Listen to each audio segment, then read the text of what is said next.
शांति। गीता रहस्य के 9वें एपिसोड में आप सभी का हार्दिक स्वागत है। स्थिर चित्त अथवा स्थिर प्रज्ञ मनुष्य के लक्षण क्या है? जो व्यक्ति क्रोध के वश विवश होकर कर्म करता है वह कोई सफल योगी नहीं बन सकता। सफल योगी बनने के लिए हमें क्रोध का त्याग करना है। तो हम क्रोध मुक्त कैसे बने, आइए देखते हैं इस एपिसोड में। श्रीमद् भगवत गीता के दूसरे अध्याय में बहुत विस्तार से चर्चित स्थित प्रज्ञ योगी के लक्षणों की और विधियों की चर्चा कर रहे हैं। निसंदेह बुद्धि को स्थिर करना संसार की सबसे बड़ी साधना है। योग साधना में जिस मनुष्य ने अपनी बुद्धि को स्थिर कर लिया हो उससे कोई भी सिद्धि अप्राप्त नहीं रहती। जो कुछ भी वो पाना चाहे संकल्प शक्ति से सहज ही उसके समक्ष उपस्थित हो सकता है।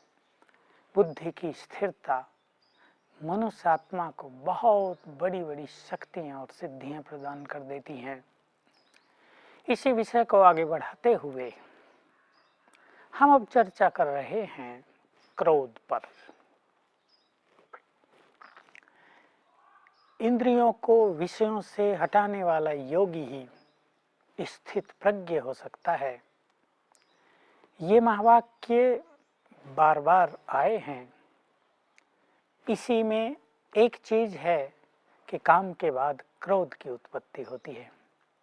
काम को यदि कोई मनुष्य दबा देता है, काम वासना को, तो उसकी दबी हुई वासनाएं उसे चिड़चिड़ा बना देती हैं, उसे सुखी नहीं रहने देती, उसे परम आनंद का अनुभव नहीं करने देती। क्रोध उसमें जागृत हो जाता है। क्रोध से मति भ्रम होती है, अर्थात विवेक शक्ति नष्ट हो जाती है, स्मृति भंग हो जाती है, बहुत सारी बातें भूल जाती हैं। और जब मनुष्य की स्मृति ही नष्ट हो जाए, जब उसका विवेक ही नष्ट हो जाए, तो उस मनुष्य का जीवन सुखी नहीं रहता। बहुत अच्छी बात कही है। जो मनुष्य इंद्रियों के वश है और जो मनुष्य अपने मन को रोकने में असमर्थ है, अर्थात जिसके द्वारा मन जीता हुआ नहीं है, ऐसे मनुष्य के अंदर निश्चयात्मक बुद्धि नहीं होती, उसमें भावना भी नहीं होती। और जब भावना नहीं होती, ऐसे भावनाहीन मनुष्य के जीवन में शांति भी प्रवेश नहीं करती। और जहाँ शांति नहीं है वहाँ सुख कैसे हो सकता है?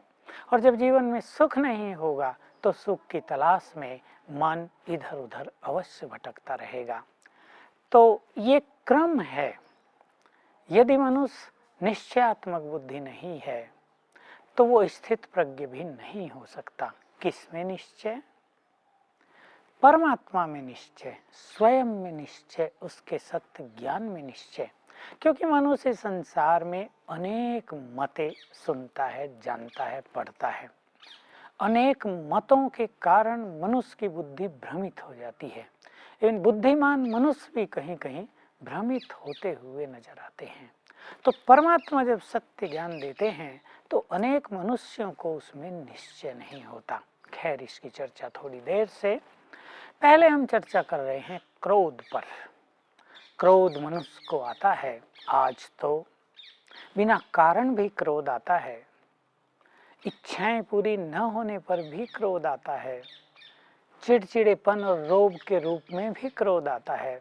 और मनुष्य ने ये मान लिया है कि क्रोध के बिना तो आजकल दूसरों से काम भी नहीं कराया जा सकता। कहीं कहीं ये बात सत्य प्रतीत होती है। जब हम कर्म क्षेत्र पर होते हैं तो दिखाई देता है कि लोग सहज भाव से सुनते नहीं हैं। यदि आपके अंदर 10-20 नौकर काम कर रहे हैं तो वो काम नहीं करते, वो निठल्ले रहते हैं। और यदि आप नम्रचित्त हैं तो वो आपकी इस नम्रता का फायदा उठाते हैं और बाकी भी कर्महीन हो जाते हैं। तो बिल्कुल प्रैक्टिकल में दिखाई देता है कि बिना रोब के, बिना क्रोध के, बिना डांटे डपटे न बच्चे सुधरते, न घरों में सुधार आता और न कर्म क्षेत्र पर मनुष्य अपने कार्यों में सफल होता है। तो क्या क्रोध के द्वारा ही हमें कार्य कराना है? क्या क्रोध के अलावा प्रेम की शक्ति हमें कार्यों में सफलता नहीं दिला सकती? इस पर जरा विचार करें। क्रोध वास्तव में एक क्षणिक आवेग है। लोग इसे एक सेकंड का क्षणिक पागलपन कहते हैं। मैं तो आप सभी को कहूँगा कि आप अपने पास एक सुंदर सा स्लोगन नोट कर लें कि तुम्हारा एक सेकंड का क्रोध तुम्हारे उज्जवल भविष्य को नष्ट कर सकता है। इसलिए अपनी भावनाओं को, जिसके कारण क्रोध उत्पन्न हो जाता है, जरा शांत करें, कहीं कहीं दबाएं उनको, कहीं कहीं उनका त्याग करें। जो व्यक्ति बहुत इमोशनल है, बहुत भावुक है, वो बहुत सेंसिटिव भी हो जाता है, नाजुक हो जाता है और उसे बात बात में क्रोध आता है। नॉर्मल रूप से देखा जाए तो क्रोध करने वाला व्यक्ति ये मुश्किल से ही स्वीकार करता है कि वो गलत है। वो सोचता है जैसी परिस्थितियां मेरे सामने पैदा की जाती हैं वैसे में तो किसी को भी क्रोध आएगा ही। लोग कहते सुने जाते हैं कि यदि इस जगह स्वयं भगवान भी हो तो उसे भी गुस्सा आ जाए, लेकिन ये मान्यता गलत है। हमें अपनी गलतियों को देखना पड़ेगा, रियलाइज करना पड़ेगा, उन्हें स्वीकार करना पड़ेगा और उन्हें छोड़ने के लिए एक संकल्प करना पड़ेगा। जब तक हम दूसरों को ही दोष देते रहेंगे कि हमारे क्रोध के कारण ये हैं, तो कारण तो बढ़ते ही जाएंगे और हमारा क्रोध भी बढ़ता जाएगा और क्रोध हमारे जीवन को अशांत करता जाएगा। क्रोध हमारे संबंधों को कड़वाहट से भरता जाएगा। क्या हमें ये प्रिय रहेगा? हम अपने को जरा संभालें, लक्ष्य बना लें कि क्रोध के इस उद्वेग को जरा शांत करना है। कोई कुछ कह भी दे तो थोड़ा शांत होना है, तुरंत रिएक्शन नहीं करना है। कोई निंदा भी कर दे, कोई बुरे शब्द बोल दे, बहुत लाइटली हर चीज को लेने की प्रैक्टिस डालने हम सभी। जब हम बहुत सरल चित्त हो जाते हैं, जब हम अपने नेचर को इजी बना लेते हैं, जब हम हर चीज को बहुत लाइटली लेने लगते हैं, तो दूसरे भी हमसे लाइट हो जाते हैं और हमारा क्रोध धीरे धीरे शांत हो जाता है। और हम सब जानते हैं, घर में एक व्यक्ति का क्रोध शांत हो जाए तो दूसरों को भी क्रोध को जीतने की प्रेरणा मिलेगी। हमें ये बिल्कुल भुला देना चाहिए कि हम क्रोध को जीत नहीं सकते। क्रोध एक बुराई है। मनुष्य के पास शक्तियां हैं, मनुष्य अच्छाइयों का भंडार है, मनुष्य के पास विवेक शक्ति है।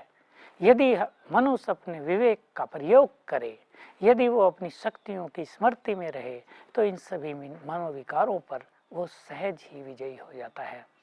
तो हमें ये बात अपने चित्त में समा लेनी है कि ये सभी मनोविकार, ये सभी कर्मेंद्रियों के रस हमारे अधीन हैं, क्योंकि कर्मेंद्रियां शरीर में हैं और शरीर की मालिक चेतन आत्मा है।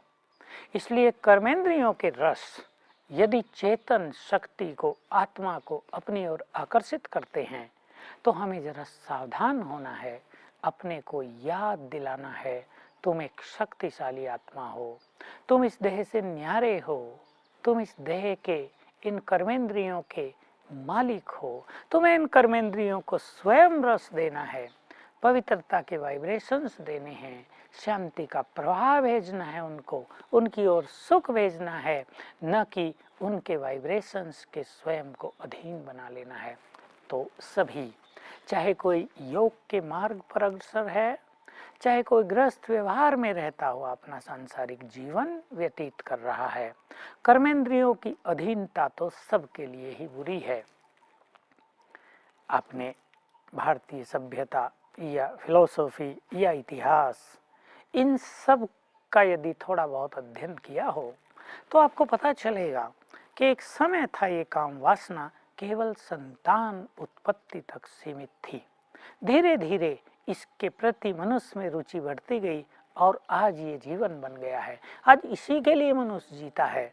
बहुत बड़ी कमजोरी आ गई है मनुष्य में और इस काम विकार की अति ने ही मनुष्य जीवन में अनेक समस्याएं पैदा कर दी है।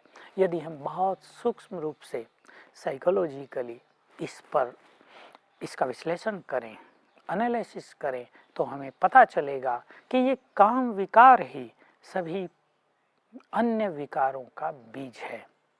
यही मनुष्य के जीवन को समस्याओं से और अशांति से भरपूर करता जा रहा है।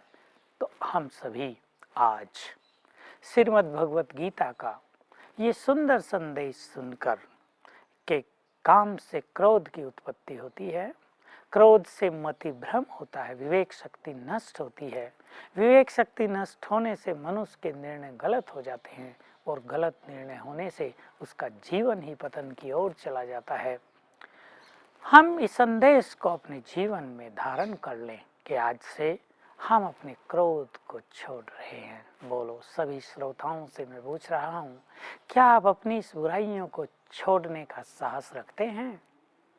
रखिए, आप दृढ़ संकल्प कीजिए, आज से अपने अंदर आई हुई इस इमोशनल फीलिंग को सदा के लिए समाप्त कर दीजिए, अपने को एक शक्तिशाली आत्मा बनाइए। बहुत अच्छी बातें आगे चर्चित हैं। एक बहुत सूक्ष्म और फिलोसॉफिकल रहस्य वर्णन किया गया है, जिसकी चर्चा हम पहले कर रहे थे कि वो मनुष्य जिसमें निश्चयात्मक बुद्धि नहीं होती, भावना नहीं होती, ऐसी भावनाहीन मनुष्य को कभी शांति नहीं मिलती। और जिसके पास शांति नहीं है उसे सुख नहीं है, और जिसके पास सुख नहीं है उसकी बुद्धि और उसका मन सुख की तलाश में चारों ओर भटकता ही रहेगा। अब हमें स्वयं को सुखी करना है तो परमात्मा में निश्चय पैदा करना होगा। परमात्मा का अस्तित्व है, कोई उससे इनकार नहीं कर सकता। जो उससे इनकार करते हैं वो केवल इसलिए कि उनको परमात्मा के बारे में सत्य ज्ञान नहीं है। यदि परमात्मा के बारे में थोड़ा भी चिंतन किया जाए तो उसके अस्तित्व से कोई भी इनकार नहीं कर सकेगा। वो कलयुग के अंत में आकर मनुष्य को सत्य ज्ञान देते हैं। इस समय ये उनका दिव्य कार्य चल रहा है।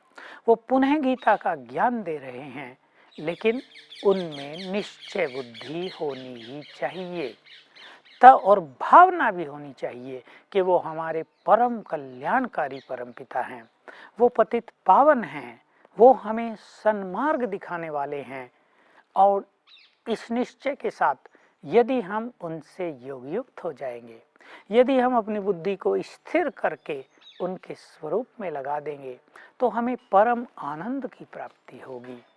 थोड़ी देर भी मन बुद्धि परमात्मा के स्वरूप में लगाने से परम शांति, गहन शांति और परम आनंद का एक बहुत सुखद अनुभव मनुष्य आत्मा को होने लगता है। और ये सुखद अनुभव ही है जो मनुष्य को शांति के मार्ग पर ले चलता है, मनुष्य के अंदर भावना जागृत कराता। अब हम इसको रिवर्स कर ले, उसकी परमात्मा में भी निश्चय बुद्धि हो जाती है और उसका मन भी इधर उधर शांति की खोज में, सुखों की खोज में भटकता नहीं है। आज मनुष्य सुख की खोज में जहाँ तहाँ भटक रहा है।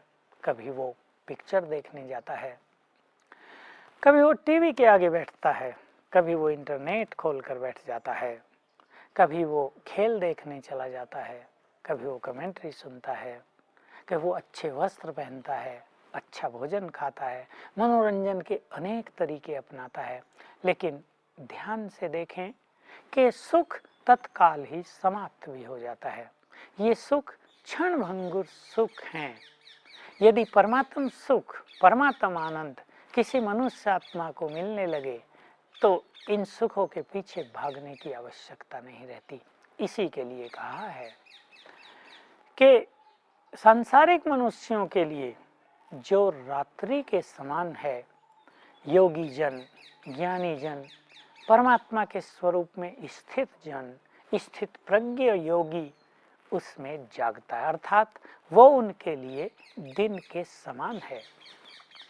लोग इसका अर्थ कुछ भी करें, लेकिन ये रोज चलने वाली दिन और रात के चक्र की बात नहीं है। ये एक बेहद की बात है। रात्रि अर्थात जब इस संसार में अज्ञान का अंधकार छा जाता है, जब मनुष्य सांसारिकता को ही सब कुछ मान लेता है, जब भौतिकता की चमक दमक को ही वो प्रकाश मानकर वास्तव में अंधकार में विलीन हो जाता है। इसके लिए एक शब्द आया है कि आधा कल्प ब्रह्मा की रात्रि है, अर्थात द्वापर युग और कलयुग, जिसमें भक्ति तो होती है, शास्त्र ग्रंथ भी होते हैं, लेकिन मनुष्य विषय विकारों की और अज्ञान की नींद में सोया रहता है। दिन होते भी, युग होते भी, भक्ति और शास्त्र होते भी मनुष्य मानो इस गहन निद्रा में सोया रहता है, कुंभकर्ण की निद्रा में सोया रहता है। ऐसे में जो योगी जन हैं वो ज्ञान स्वरूप हो जाते हैं, उनके अंदर एक अवेयरनेस आ जाती है। तो जैसे स्मृति स्वरूप होने के कारण वो सदा जागती ज्योत रहते हैं। ये योगियों के लिए एक शब्द है कि जब सारा संसार सोया हुआ है तब भी वो जागृत अवस्था में है, आत्मा जागी हुई है, मन बुद्धि जागे हुए हैं। दूसरा एक इसका रहस्य ये भी है, अमृत वेला जो 2 बजे शुरू हो जाता है, जब सारा संसार उसमें सोया रहता है, तब योगी जन जागकर परमात्मा मिलन का सर्वोच्च सुख प्राप्त करते रहते हैं। और साथ ही कहा है कि सांसारिक प्राप्तियों के पीछे भागने वाले मनुष्य के लिए जो दिन है वो तो मानो ज्ञानी और योगियों के लिए रात्रि ही है, क्योंकि उन्हें सांसारिक सुखों के पीछे भागना नहीं है। जब सारा संसार भाग रहा है, जिसे वो दिन समझ रहा है, जिसे वो प्रकाश समझ रहा है, ज्ञानियों के लिए तो वो मानो अंधकार ही है। तो जैसे वो सोए हुए हैं अर्थात उससे अप्रभावित हैं, उससे अलिप्त हैं, उसकी ओर नहीं दौड़ रहे हैं। तो ये एक बहुत सुंदर व्याख्या है। हम सभी अब स्थित प्रज्ञ होने को अपना लक्ष्य बना लें। हम संकल्प कर लें कि हमें अपने मन को, अपनी बुद्धि को स्थिर करके परमात्मा के स्वरूप में लगा देना है। वो हमारा परम पिता है, हम उसके बच्चे हैं। हम सोचें कि यदि बाप और बच्चों का कभी मिलन ही न होता हो तो वो बाप कैसा? वो बाप है तो वो हमें बाप की फीलिंग देता होगा। वो सच्ची माँ है तो वो माँ का प्यार हमें बांटता होगा। जो मनुष्य योग युक्त हो जाता है, जो मनुष्य स्थित प्रज्ञ हो जाता है, उसको परमात्मा के सभी संबंधों का अनुभव सहज ही होने लगता है। तो हम अपने मन पर ध्यान दें। हमारा मन कहाँ कहाँ भटकता है। यदि वो इच्छाओं के पीछे भटकता है तो इच्छाओं को कम करते चलें, क्योंकि इच्छाएं पूर्ण होने पर भी मनुष्य को कभी तृप्त नहीं कर सकती। यदि वो मान सम्मान के पीछे दौड़ता है तो मान सम्मान की कामना को भी हम निष्काम भाव में बदल दें। यदि वो देह के संबंधों की ओर भटकता है तो हम उनको आत्मिक दृष्टि से देखते हुए अपने मन को समेट लें। यदि वो सांसारिक प्राप्तियों के पीछे जिम्मेदारियों के बोझ के कारण भटकता है तो कर्म करते हुए, जिम्मेदारी जीते हुए समर्पित भाव से जिए तो हमारी बुद्धि स्थित हो जाएगी, परमात्मा के स्वरूप में स्थित हो जाएगी। और सचमुच इससे बड़ा आनंद चारों युगों में और तीनों लोकों में और कुछ नहीं होता। हम इस संसार में रहते हुए भी ऐसे रहेंगे मानो हम यहाँ नहीं रहते हैं। जिस व्यक्ति ने क्रोध मुक्त बनकर विश्व को शांति का दान दिया है, जिसने सदैव परमात्मा की छत्र छाया में रहकर क्रोध को शांति में परिवर्तित किया है, वही व्यक्ति सच्चा योगी है। इसी के साथ हम 9वें एपिसोड के अंत में आ पहुँचे हैं। अब हमें इजाज़त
children. Peace is our religion, and the land of peace is our home.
जिंदगी एक सफर है,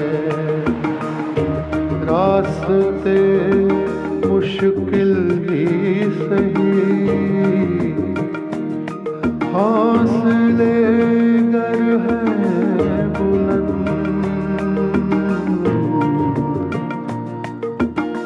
दो मंजिलें फिर दूर नहीं। Peace is our religion, and the land of peace is our home. अमन हमारा धर्म है, अमन हमारा